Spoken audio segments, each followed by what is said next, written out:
Hello, everyone, and welcome back to WPR Radio.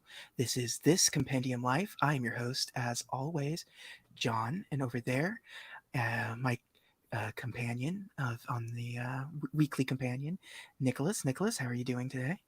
Very good, John. How are you this evening? I'm doing great. This is the episode for the week of April 1st, 2021. And today's film we'll be talking about is the 1986 Disney Sunday night movie classic, Mr. Boogedy. Mr. Boogedy, a cultural landmark, if there ever was one. If there ever was one, indeed. So you see, back in the mid '80s, Michael Eisner was the forerunner of keeping the Disney brand alive on national television by committing to the weekly movie of the week format, and this is one of them. A family thriller, I think you could call it.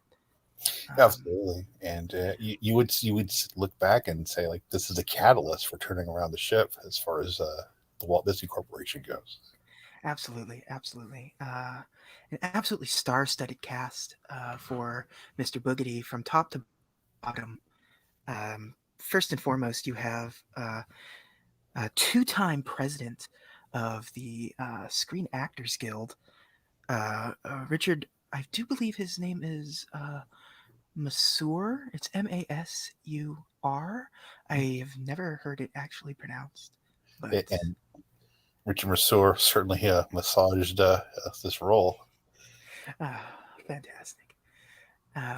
You would also recognize him from similarly thrilling films such as The Thing.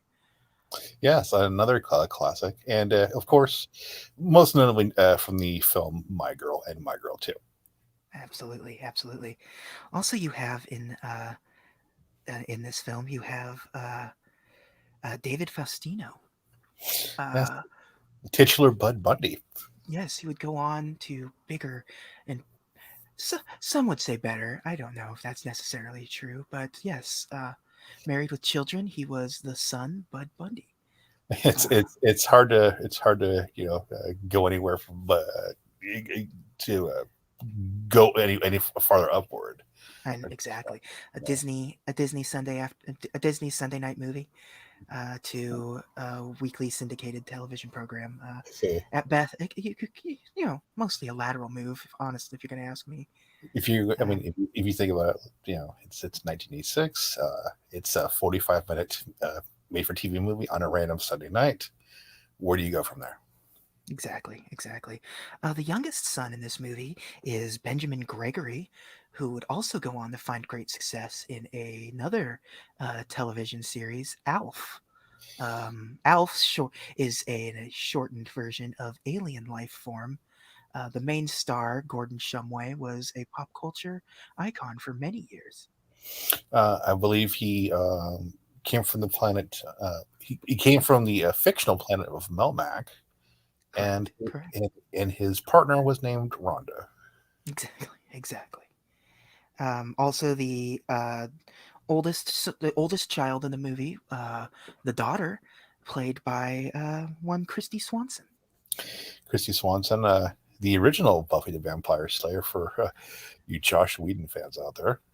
Yes, as there are plenty these days. Um, yes, she would go on to be also the next year. She would appear in Flowers in the Attic, 1987. Another quality film, a family movie. Yes, Hot Shots, Dude, Where's My Car, and Ferris Bueller's Day Off. Absolutely, absolutely. Yeah, I would just say the pinnacle of her acting career was the Charlie Sheen vehicle, the Getaway. the getaway. Yes, yes, yes. And also, playing the role of Neil Witherspoon in this movie is John Aston, who you would all know as Gomez Gomez Adams, Adams on the Adams Family and the Adams Family animated series. That father would father Sean Astin, and a frequent guest star in the 1980s sitcom Night Court. absolutely, just absolutely uh, impressive filmography for John Aston. Things such as West Side Story, Freaky Friday, and Teen Wolf 2.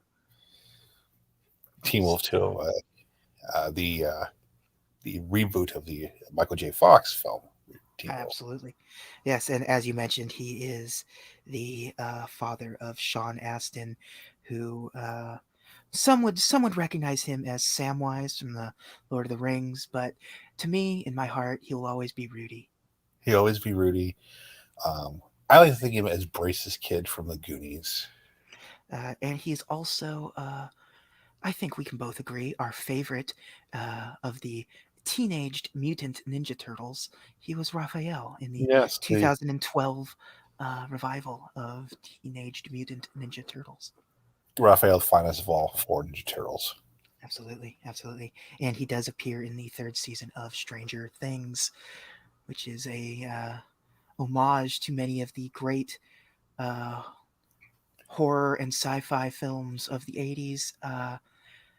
Unfortunately, it has not touched upon Mr. Boogedy as of yet in the series, but I feel like it's overdue at some point.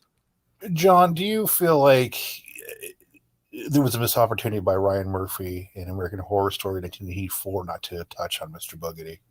I think I think you could only say that it's a missed opportunity. I can't imagine there being any greater missed opportunity in terms of uh, paying homage to classic horror tales. Um, this being one of the singular most classic and notable horror tales of all Absolutely, time. Um, absolutely. And right up there with Telltale Heart or the modern Prometheus. It's yes, it's a tale going for the heart of Lovecraft himself. yeah, Um, it's a truly haunting tale of a family trying to move on yeah, and to very bigger and clever. better things, and only to be tormented by history itself. Yes, I believe it is the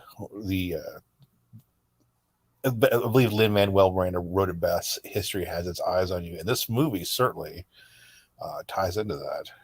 Uh, Certainly, Jonathan, I want to talk. I'm sorry, John. Uh, I I want to talk about like the quality of the film, just the film quality itself. Disney Plus, yeah, the Walt Disney Corporation has certainly done a great job of remastering many of its classics, and this is no exception. Uh, absolutely not. Clearly, a lot of heart uh, and care was taken into updating this film for modern generations.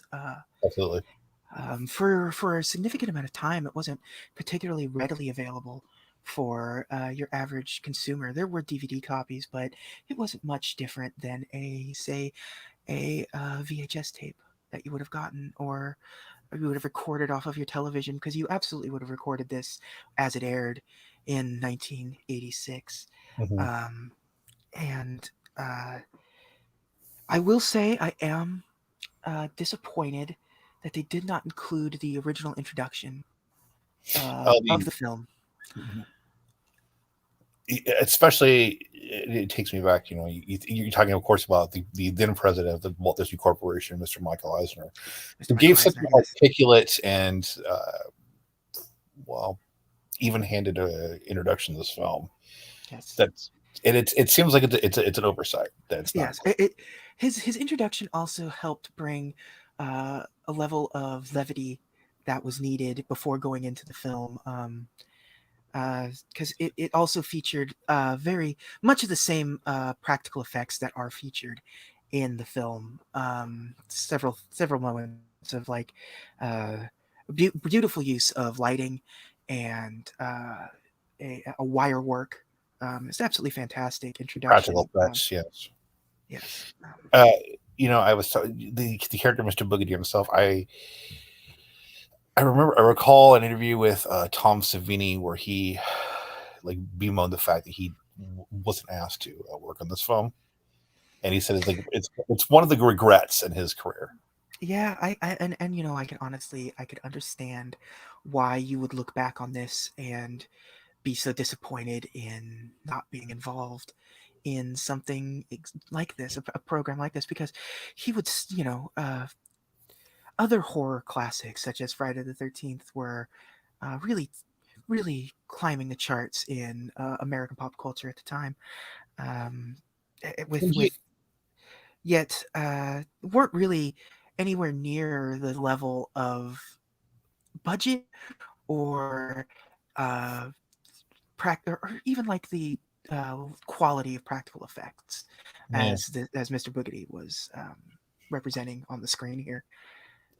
I It's miss absolutely, I will say, it is absolutely incredible that this was a television film. easily could have been like the fact that they decided not only to put in television but not release it during the end of the year when the Oscars tend to. Absolutely, absolutely. It's And yeah, it also was a coup to get the house from the Monsters television show. I uh, I thought it was a nice touch. it's yes, beautiful. Yeah, and it's a lean cut movie too. They left it is a nice, solid, I believe 45 minutes. 45 minutes, yeah, clocks in.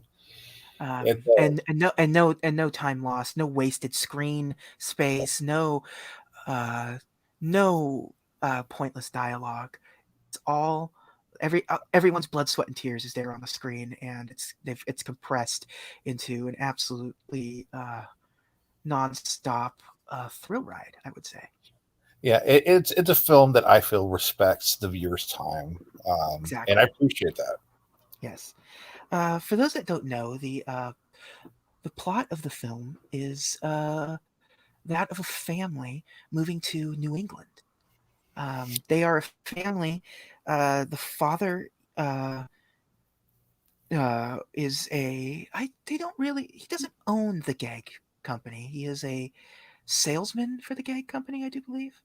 Yeah, he's just, Uh, no, I believe he is he's not a part owner, or a he's on a partner, creative. perhaps. Yes. And it's interesting to know, like, it's for somebody who's like, runs a gag company. The gravitas the character Yeah. has. He's He's for somebody that's so important. He is so down to earth, and you can really see the love for his family in every scene. He respects his family and their feelings and emotions throughout the film. I, if I as I was watching it, I was reminded of Gregory Peck's role as Atticus Finch in To Kill a Mockingbird. As far as like fatherly roles, you have to put it up there. No, absolutely, absolutely. I agree with that wholeheartedly. Um, yes, so it's a family that truly loves and respects one another. They're constantly, oh, it's a real treat to watch them gently razz at one another with all of the new and fanciful pranks. Fake, fake vomit. Fake Uh, Velvet, which I chortle that after. yes, yes. It's hard to not get. It's hard to not laugh at something as fanciful as a rubber egg that squirts the sun. It was very. It was very. It's a very clever creation. You Mhm. really have to hand it to the prop designers on this film for many of the choices that they made, such as okay, you know how in film they have the Chekhov's gun. Absolutely. Uh, you show the gun in the first act. It's going to be used in the third final act, which is represented here by the vacuum cleaner. What's Um, more like Hoover's vacuum in this case. uh, delightful. Yeah, so you introduce a vacuum cleaner that consists of two separate pranks. It has a sort of Jack in the Box style scenario where a clown will pop up out of the shop vac part of the vacuum itself, and also the hose is a ping pong ball launcher. So you think you're gonna go, uh, you know, vacuum the curtains, and oh, ping pong balls. It's And I just uh, barely contain my laughter. It plays a large role in the climax of the film. Exactly, exactly. It's the Chekhov's gun, as I said. It's you wouldn't think this simple uh, vacuum prank would have any significant role in the film after its introduction, but it certainly does. Shortly thereafter, you introduced to the new house that they're all living in, which is unfortunately a relatively dilapidated house as they move in. It's falling apart around them almost. It's filled with cobwebs and splintered wood, but they end up making it their own. Um, It's a charming, it's a charming New England home. Absolutely. Yeah, once reminded of the film Amityville Horror as far as the set Yes, piece. yes. Much like Amityville, you really do feel the fear of the family once Absolutely. once the horror aspects start to make themselves known. Um, And of course we did touch on John Aston earlier. The yes. work he put into his role. He as for you who don't know, his character is very much based on the classic character Snidely Whiplash. He did a lot of character work. Yes. Yes. He's well known for his character work. Um, can't. Okay. There's but he Okay. Let's just stop for a second. Uh,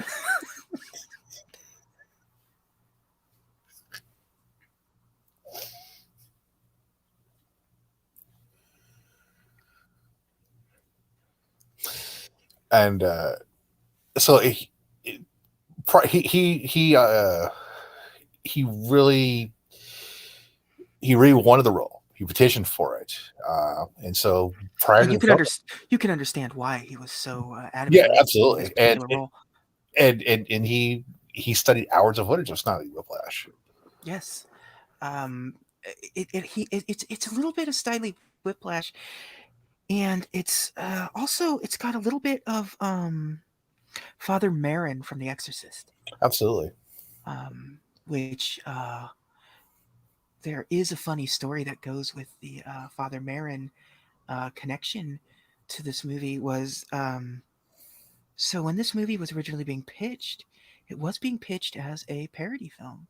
absolutely. Um, which is kind of ridiculous to think about now, considering how serious and how full of gravitas all of the performances are in this film. But it did start off as a Tommy Chong and Cheech Marin vehicle, in the vein of the ever classic airplane comedy series.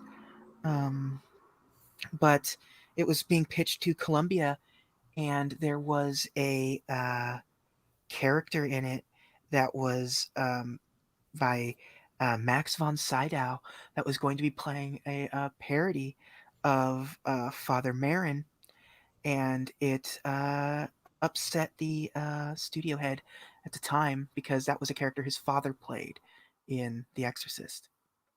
Uh, so it ended up not being produced at Columbia and found its way to Disney eventually. Real coup for the Um, Walt Disney Real Corporation. coup for the Disney Corporation, particularly in the 80s where um, things were going particularly well for the studio. Absolutely, Um, yeah. uh, What I mentioned earlier was a catalyst. You felt like, okay, yes, these great films had come out, but yes, things weren't looking great, and then also this movie comes along. Yeah, exactly, exactly. Um, if you I look, mean, if you look at the movies that were um, out at the time for uh, the Disney Sunday night movies, things like Splash 2 mhm. uh, were headlining some of these movie nights. So the studio was really, really, really hungry for a hit. Uh, Um, a monster hit, and a monster hit. no pun intended. Oh, I see what you did there. Enjoy. But yes, but Michael Eisner was really just throwing everything he could, threw around all the money he could to make this concept work, uh, and you know, I think he pulled it off. I think this was a real this is probably what cemented him as one of the all time great studio heads ever. Absolutely, absolutely. You, I'm of the belief that he went after the script hard. Like you occasionally hear about these like producers or presidents, CFO, Yes. scribble come across their desk and they know it's magic, no pun intended. And Yes, yes. There's no way that this got in front of Michael, Mr. Eisner, and he didn't see the potential of the project. You would have to be a fool to pass this up like Columbia did, and he wasn't going to be made a fool of in this industry. So, John, I think one thing I want to touch upon, and I think it's important, maybe the most important thing about this movie, is the origin story of Mr. Boogedy, also known as John Hanover. yes, Uh, so chilling uh, origin story. yeah, really um, just right into your core, you feel the terror and the haunting of this character's origin story.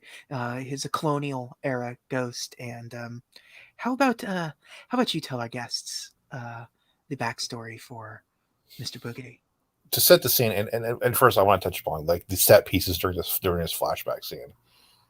Just stunning, just stunning. Like Uh, you, Absolutely on par with uh, period pieces like Glory, correct. um, and Lonesome Dove.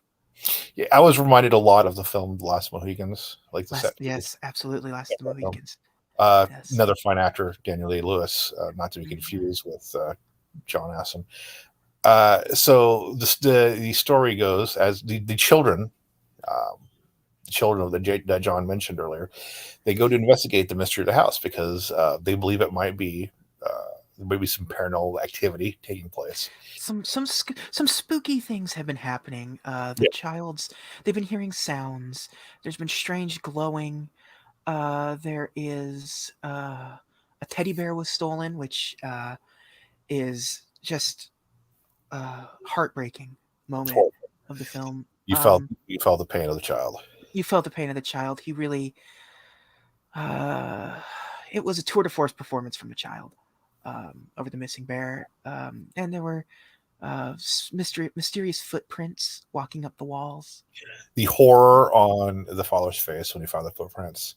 Yes, Wow. um, It, he took he took his daughter's fear um, very because they found her passed out, um, and when she describes what she said, um, it was a touching moment with the it's a family. touching moment. Honestly, You see, uh, John, you're a fan of comic books and films like Lone Wolf and Cub. Did you get that same sense of I it very much felt like the same type of relationship from Lone Wolf and Cub. You are correct. I would agree with that 100%. He would do anything to protect his daughter going forward, and you really felt that. like he was determined to stop this creature, whatever it was that's terrifying his family. Uh, Exactly. but Anyways, back to the origin story of uh, the titular Mr. Boogedy. yes, the children visit the historical society for the aptly named Lucifer Falls, where the house is located, Located, yes. um, and they are treated to the backstory of one Mr. John Hanover, who didn't like children. He was, by all accounts, uh, what's the best way to put this? I guess an incel. Yes, Yeah, absolutely. he was an incel. Didn't like children. And but he did, however, have romantic aspirations for a widowed woman named Marion, uh, who was easily 50 years his junior. Uh, and she declined his advances. Uh, Marion also had a son. I believe his name was Jonathan, correct? Correct, correct. Jonathan. Um, Mr. Hanover, by all accounts, and made a Faustian deal. Traded his soul for a cloak. By the Yes, way, uh, uncredited Satan here reminded of a run of Al Pacino in Devil's Advocate. absolutely, absolutely. Just sinister. He trades his soul for a cloak, which gives him invisibility and other not not fleshed out magical powers, but you get the sense that it made him a being of great ability and Omniscience, yes, yes, yes. correct. He kidnaps Jonathan. Um, I should mention that he receives the name Mr. Boogedy because when he sees children, he yells at them Boogedy, which is just terrifying. Uh, It would really. I know as a child, if a man yelled boogity at me, I would. It would traumatize me. It would truly correct, traumatize me. correct. If a older man dressed like Snoopy from Charlie Brown Thanksgiving yelled at me, I absolutely would be Yes. horrified.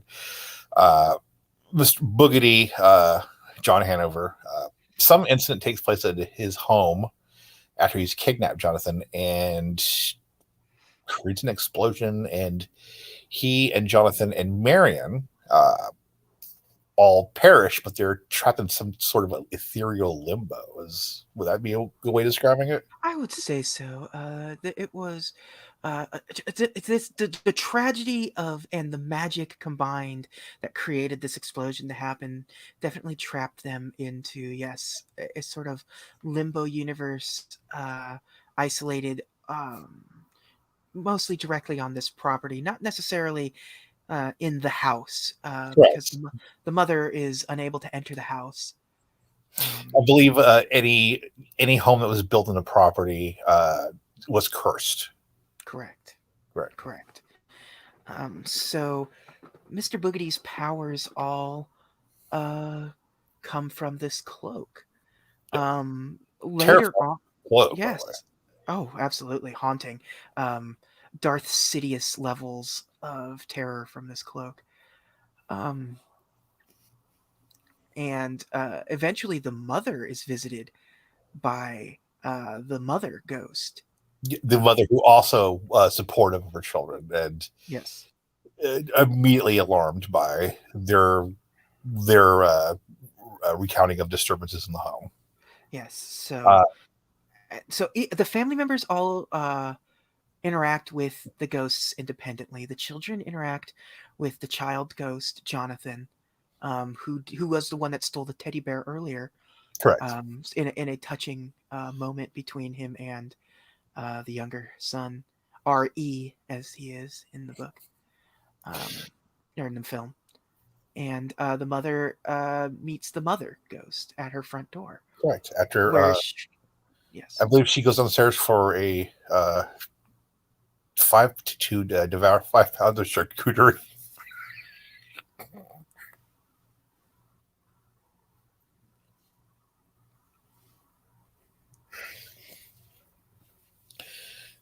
Yeah, she meets some other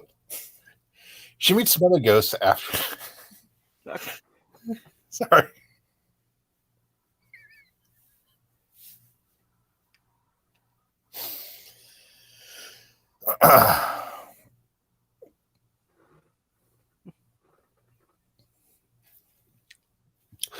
The mother meets Mary and the widow.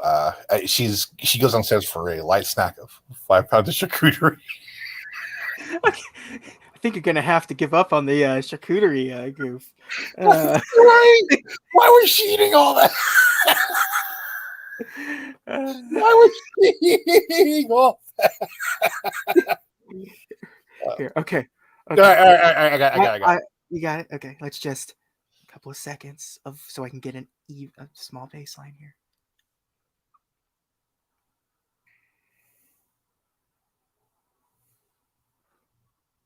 She meets the widow Marion after going downstairs for a light snack, and Marion tells her uh, that she can't enter the home.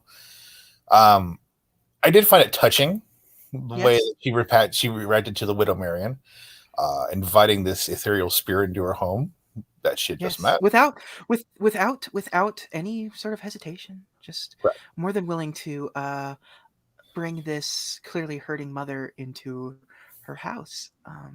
I would only assume she assumed that the spirit was following Dracula rules. correct. Has to be invited into the home. I I was really taken aback by just the effects on the ethereal Marion. Uh, We are only a couple of years removed from Tron at this point. You can really right, see the evolution of sort of the visual effect style that you would see in something like Tron at the time. right, yeah, and this is just we just not so long after films like Return of the Jedi and Raiders of the Lost Ark. So, Yes, absolutely. and of course, Disney has at this point it works somewhat of a working relationship with Lucasfilm, correct? Correct, correct. Yeah. Just I they're think working very close with one another. I feel like To ILM must have played a role. Yes, yes. Probably a test run for the soon to be revealed Star Tours attraction at Disneyland. Correct. Uh, so after this, the mother tells her story to the father, who the whole time as listened with like you know Intent. measured measured Yeah. concern. Yeah, Yes. and now this really just now he's a force. He's Yes. determined to stop Um, this.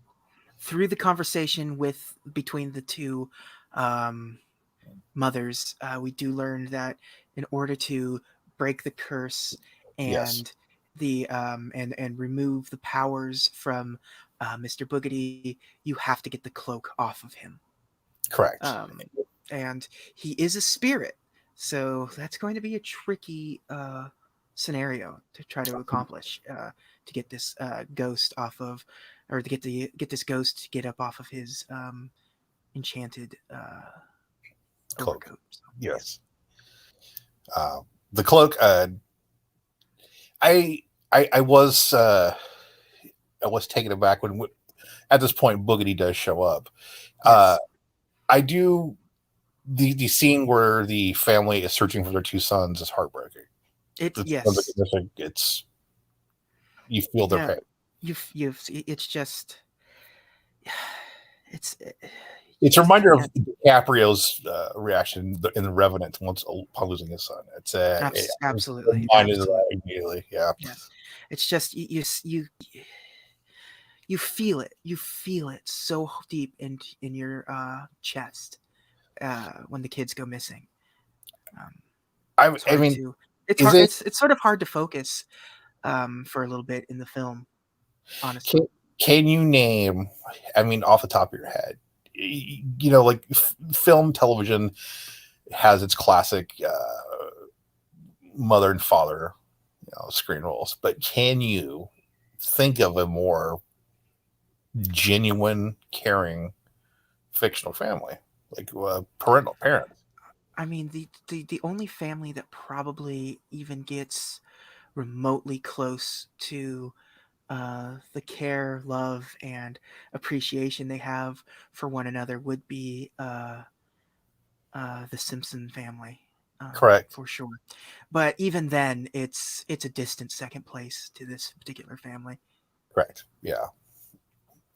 Um, so at this point, they do have their confrontation with Boogity. Correct. Um, Um, Boogity a force to be reckoned with. His magic, Ter- uh, terrifying. absolutely terrifying.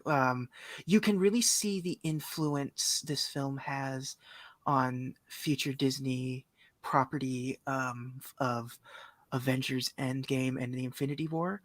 Correct. It's very similar to how the lead villain of those two films, was Thanos, I think. Um, Yes. yes, Yeah. yes. He has his infinite glove that he is able to manipulate reality with, and it's very similar situations where he's able to sort of um, manipulate the things in the room to both terrify and perhaps even end the people there. Yeah.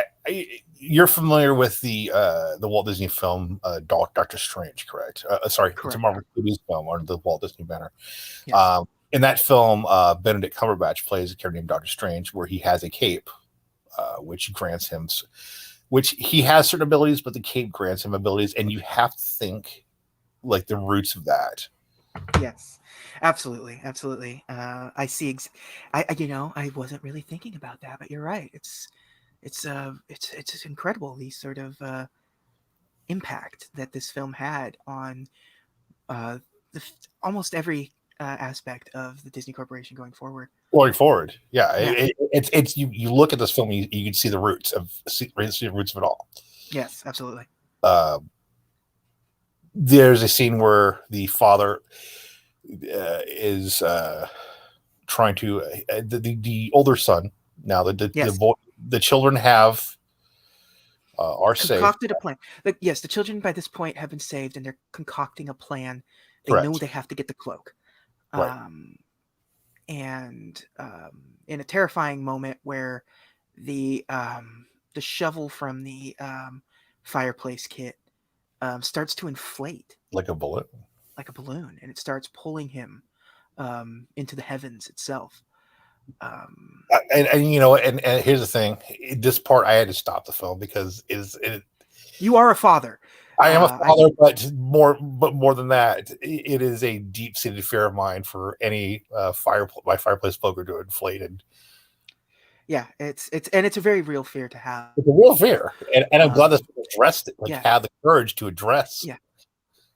And then, as you were about to say, the father um, grabs a ladder and um, starts to ascend the ladder because the son can't really let go of the his hands are stuck to the fireplace poker or shovel. I wasn't. Correct. Uh, so he starts walking up the ladder, but Boogity uses his dark magics on him, and he's climbing, but getting nowhere. A true Sisyphusian agony that he Yeah, is having. you're right. Just you could see the anguish of if he's watching in horror as his son's being carried away. And as his attempt to climb this ladder and never close to being able to touch his son, taunting. The actor who played the father, As I mentioned earlier, two-time president of the Screen Actors Guild. Yes. correct. I recall reading a article in Men's Health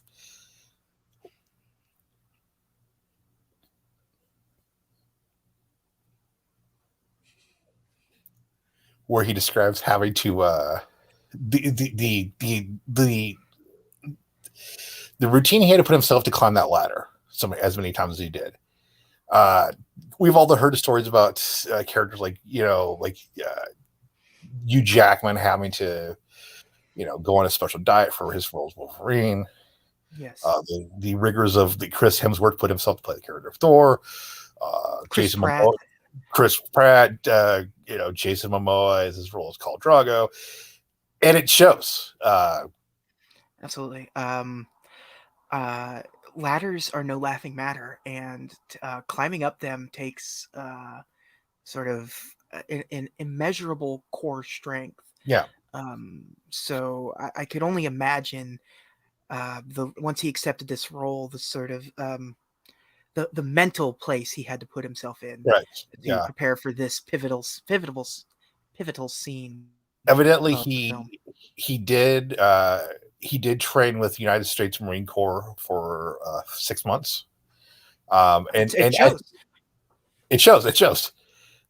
So his love for his children and his physical presence really added to the scene.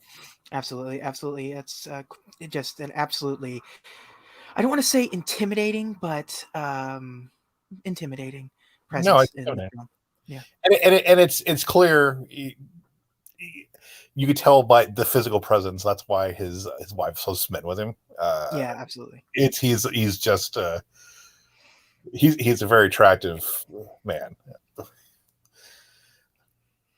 Um, Eventually, as we mentioned earlier, with the Chekhov's gun scenario, the youngest, uh, RE, gets a hold of the vacuum cleaner Correct. and starts firing ping pong balls at Mr. Boogedy, really, really vexing the spirit.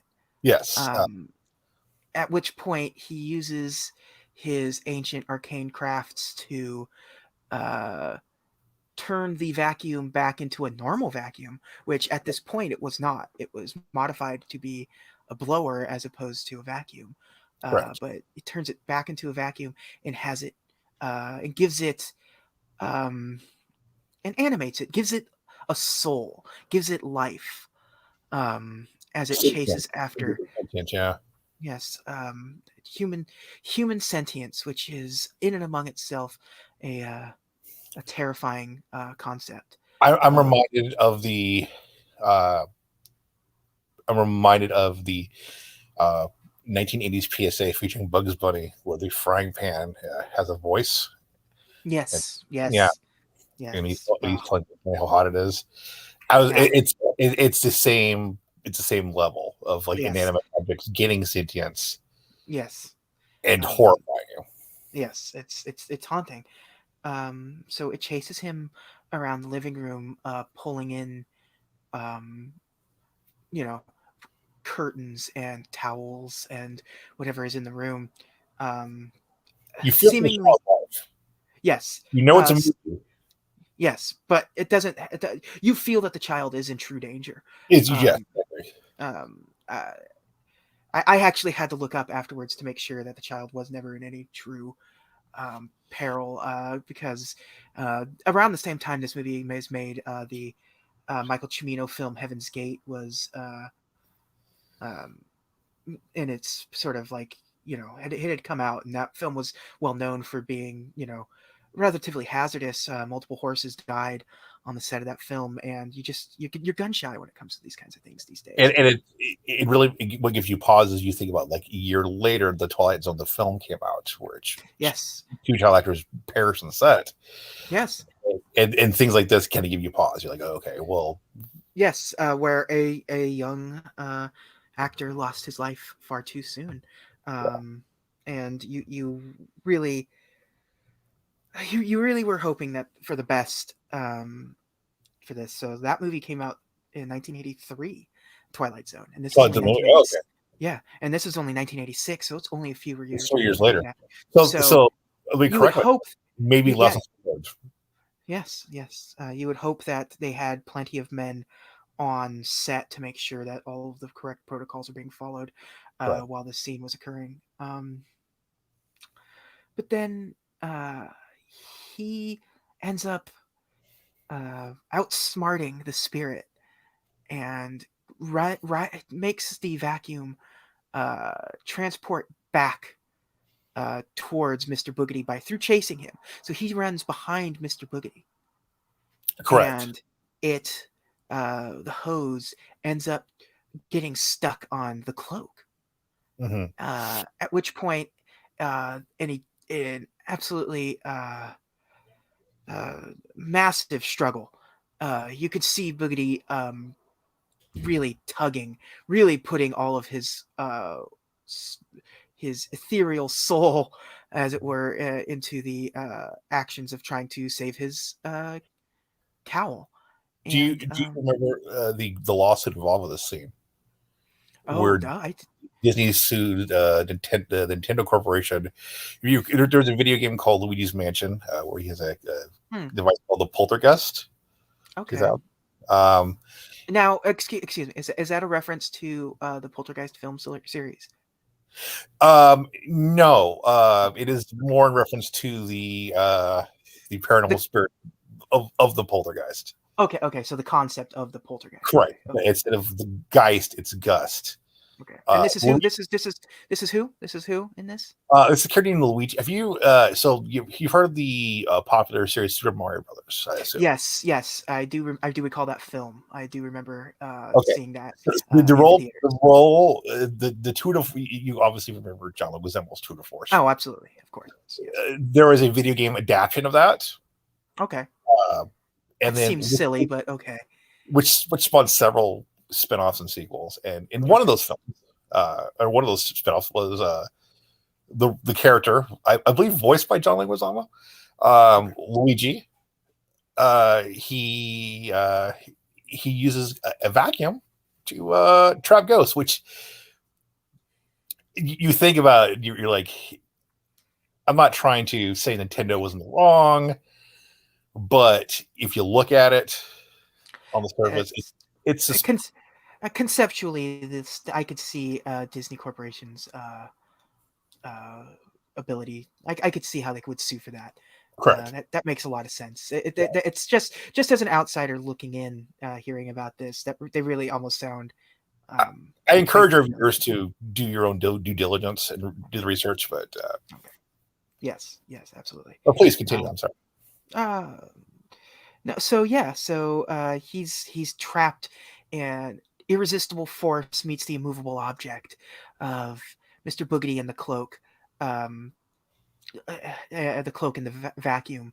Uh, just he's trying his best. He doesn't want to lose his magical powers and his eternal life of tormenting small New England families. Well, I mean, It's important. it's It's important. important to him He bargained his soul for this cloak. for this cloak, and yeah. So eventually, as all things, um, man versus machine, the machine wins in the end. Um, You feel like there's some kind of allegory underneath the surface here. Like it's not subtle, but Yeah, no. yeah. Um, but yes, so the cloak gets removed and goes into the vacuum, and in a scene sort of reminiscent of classic film like The Wizard of Oz, where he's met with his weakness and just is slowly pulled out of existence. Correct.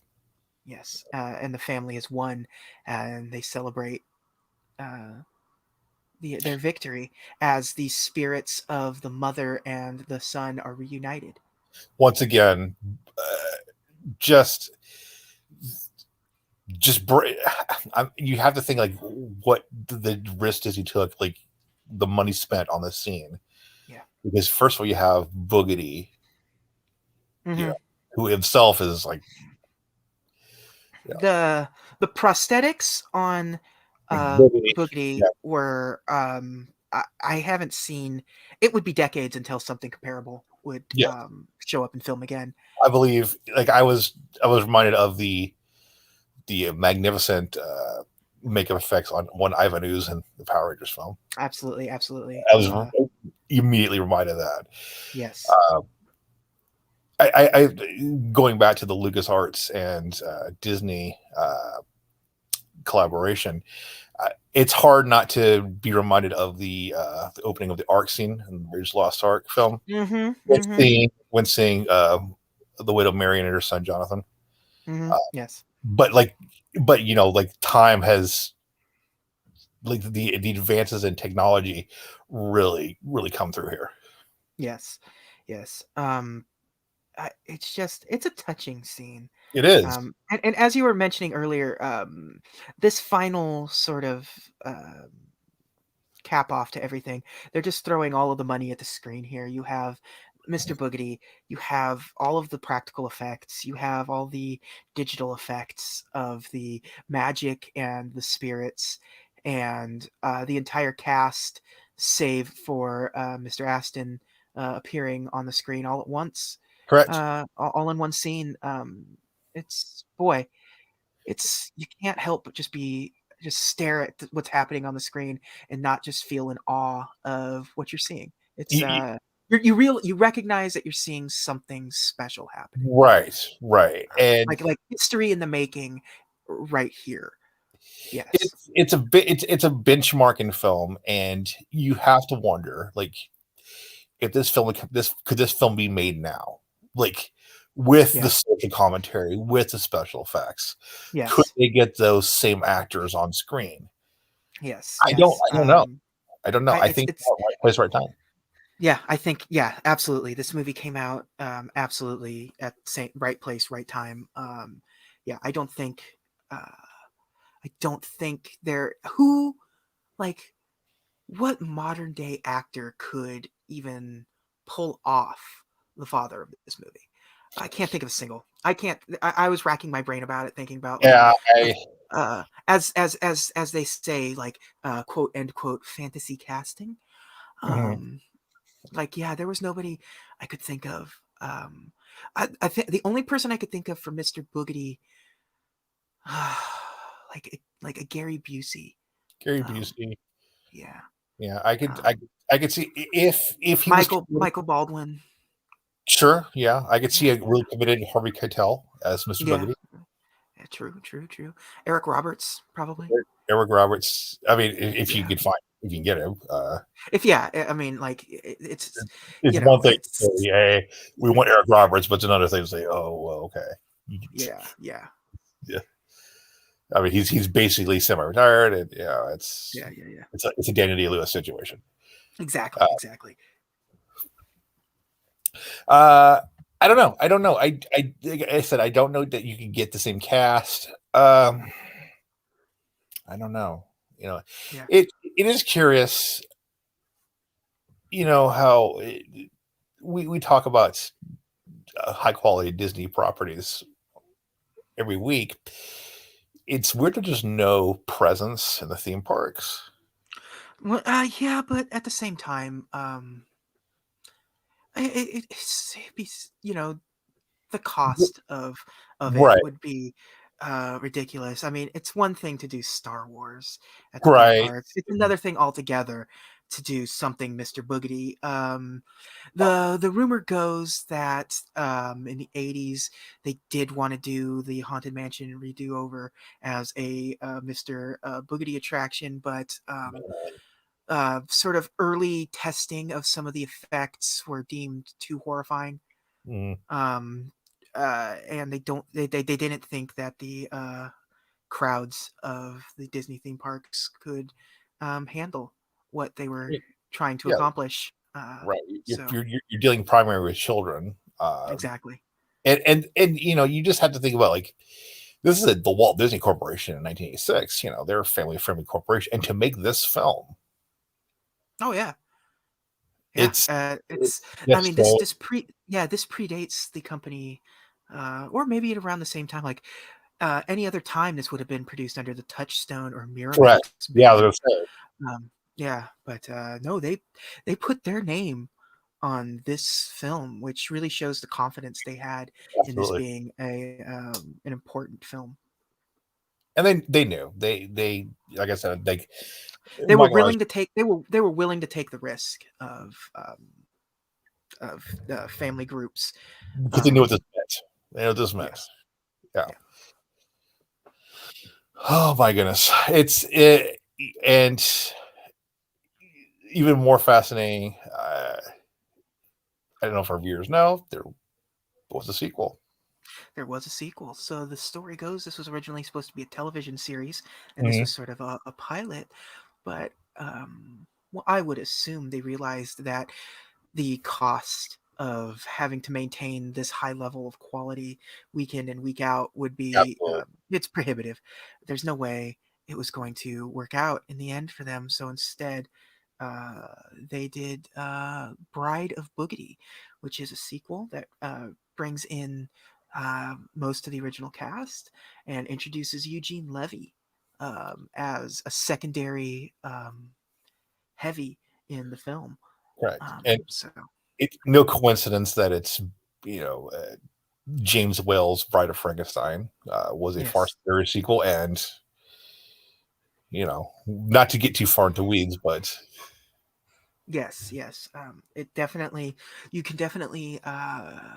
It's subtle, but there are homages to Bride of Frankenstein correct. in the film itself as well. But that's not for this week, everyone. I'd like to thank you all for joining us again for another this Compendium Life for the week of April 1st, 2021. Join us next week when we return, as always. Right as Rain every week, another film of the Disney uh, history, and we will talk about Bride of Boogity. Nicholas, I'd like to thank you again for joining me as always in the I, studio for this.